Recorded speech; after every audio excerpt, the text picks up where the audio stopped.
90 metr kvadratdan tashkil topgan neoklassika uslubda ta'mirlangan 3 xonali xonadonimiz sotuvga chiqdi. Proyekt bo'yicha asosiy kiraverish qismidan alohida bo'lgan yuvinish xonalari to'liq kafil qilingan, qo'shimchasi garistonlarimiz mavjud. Ichki eshiklarimiz zakaznoy MDF ideal holatda.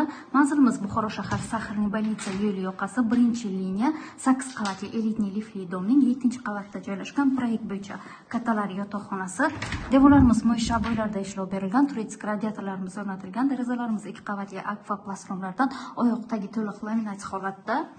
Bolalar yotoqxonasi. Asosiysi domimiz to'liq foydalanishga topshirilgan, kadastr hujjatlarimiz tayyor. Kattagina mehmonxona qismimiz ochiq balkoniga ham ega. Umumiy maydon 90 metr kvadrat, 3 xonali uchun ideal proyekt. Xonalarimiz to'liq alohida kuxnya, gaz va plita vытяжка двухконтурный kotllarimiz o'rnatilgan, qo'shimchasiga ochiq balkoniga ham ega. Batafsil ma'lumot kimga qiziqarli bo'layotgan bo'lsa, pastki raqamlarga murojaat qilishingiz mumkin.